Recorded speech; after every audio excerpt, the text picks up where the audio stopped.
When a child says, "I can't draw" or "I'm bad at art," they are not describing truth, they are echoing fear. Fear shaped early on in moments when adults unknowingly passed on their own beliefs. In this video, I'll show you 6 subtle behaviors that quietly kill creativity and how to replace them with practices that actually protect a child's confidence, intuition, and joy in making art. If you want to avoid these creativity killers, download my free checklist now. It makes the 6 patterns easy to stop. At the end of the video, I'll share a moment from a school workshop I recently gave that touched me deeply. A moment that showed me what happens when creativity is allowed to unfold freely. At the beginning of this workshop, I gave the children a small sketchbook, a space that belongs to them completely. A place they can use whenever they want, for whatever they want. I wanted them to understand something essential. Art doesn't only live in school. It lives in them everywhere they go. A sketchbook becomes a space of freedom only when it isn't filled with instructions. Too much guidance teaches children that only the assignment matters and that their own ideas don't count unless they fit the task. That quiet belief is where creativity begins to shrink. There's one reality most people forget: their own creativity. If you stop being creative yourself, you unintentionally limit the creativity of the children you teach. And if your creativity feels blocked, join my Patreon for daily prompts to rebuild flow, confidence, and attention even on the busiest days. For every workshop, I don't just prepare tasks, I intentionally plan space I don't control. I guide the theme, but I never plan the outcome. I trust the creative flow of the group to surprise me. When adults treat teaching as a creative act, children stay creative too. That means holding both a clear task and real freedom. Even if a child starts differently, let them explore first, value what they've created, then guide them gently back to the task, and let them explore freely afterwards.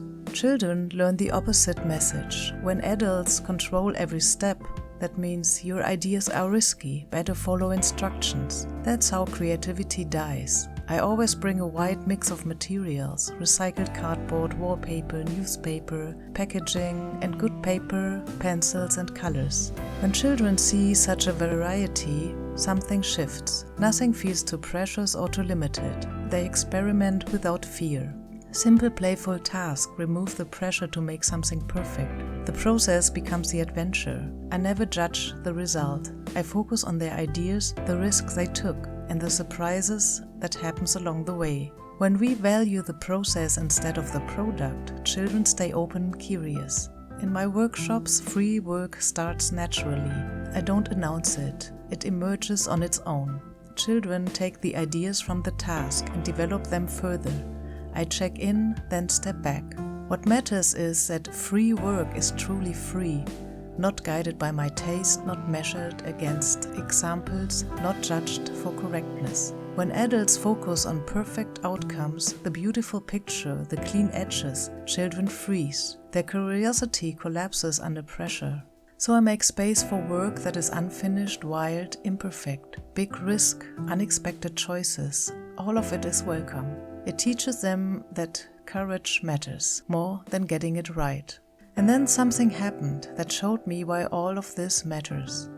At the last day, I arrived 10 minutes late. When I walked into the room, the children had already covered the table, set out the materials, and were completely ready to start without being asked. Near the end of the workshop, one child asked, "How much longer?" I said, "About 30 minutes," thinking they wanted to go home. But they cheered, happy that they still had time to keep working.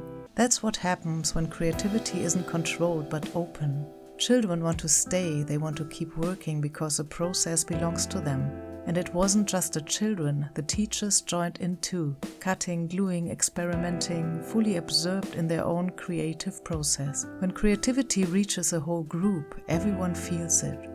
That's the opposite of killing creativity. That's how you keep it alive. And if you are stuck and want to start to draw, for example, just check out this video. It might help you to find back your way into creativity.